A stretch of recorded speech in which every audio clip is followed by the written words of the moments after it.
Assalamualaikum warahmatullahi wabarakatuh. Saya Nova Milianti Abidin dari kelas MN 20C. Di sini saya akan mempresentasikan tentang akuntansi biaya bab 1, peran akuntan dalam organisasi.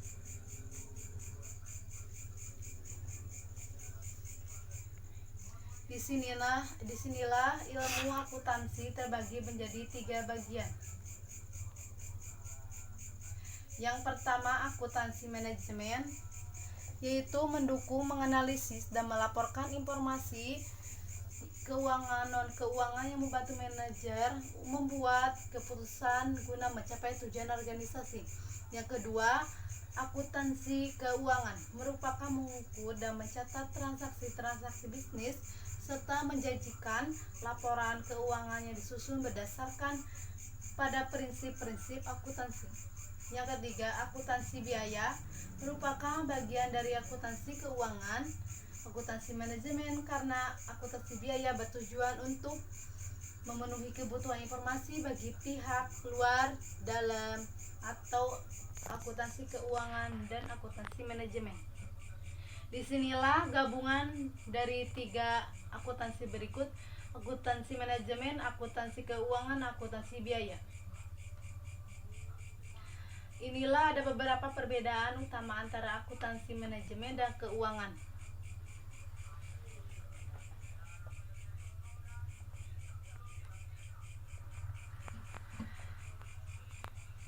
Peran akuntansi manajemen dalam mengimplementasikan strategis terbagi menjadi 3 bagian.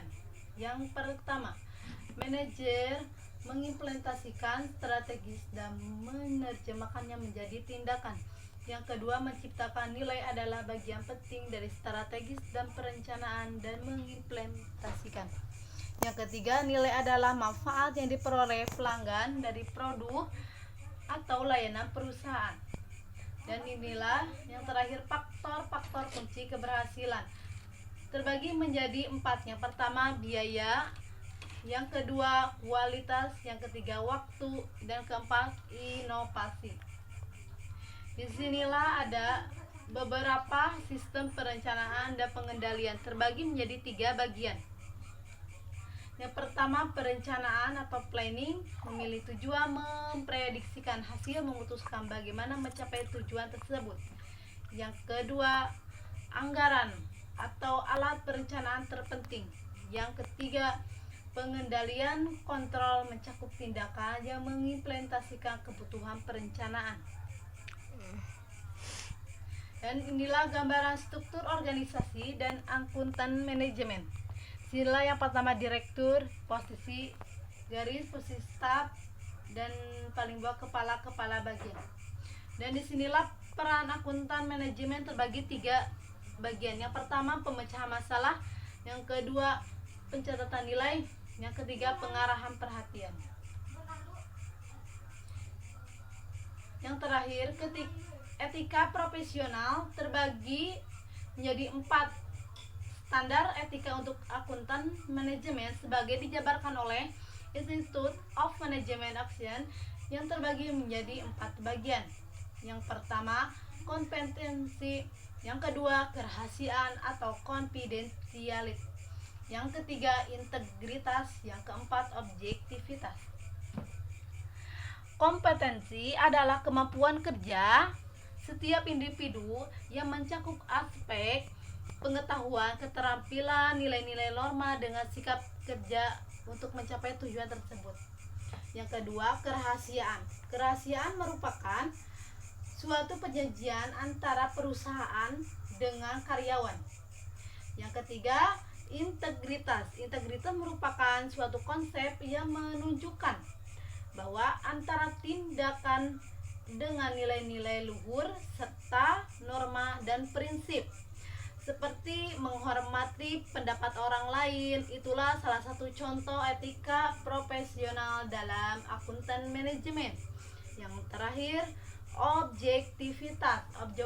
Objektivitas merupakan untuk bersikap adil dan tidak berprasangka buruk, tidak memihak, tidak dibawa pengaruh dari orang lain dan bertanggung jawab. Dan terakhir, kesimpulannya. Dari kesimpulan berikut, inilah kesimpulannya. Akuntansi biaya memberikan informasi bagi akuntan manajemen dan akuntansi keuangan. Akuntansi manajemen mendukung keputusan strategis dengan membantu membuat keputusan strategis dengan cara menyediakan, melayani informasi-informasi tentang sumber keunggulan kompetitif. Kinerja yang diharapkan pelanggan adalah bahwa perusahaan memberikan kinerja melalui biaya, efisiensi, kuantitas, kualitas, waktu, dan inovasi. 3 pedoman yang membantu akuntan manajemen meningkatkan nilai manajer adalah menggunakan pendekatan biaya akuntan serta mengidentifikasi biaya berbeda untuk tujuan yang berbeda, bertanggung jawab dan etis. Akuntan manajemen terkait dengan yang pertama kompetensi, yang kedua kerahasiaan, yang ketiga integritas, dan keempat objektivitas. Terima kasih atas presentasi ini. Mohon maaf ada salah kata-kata. Wassalamualaikum warahmatullahi wabarakatuh.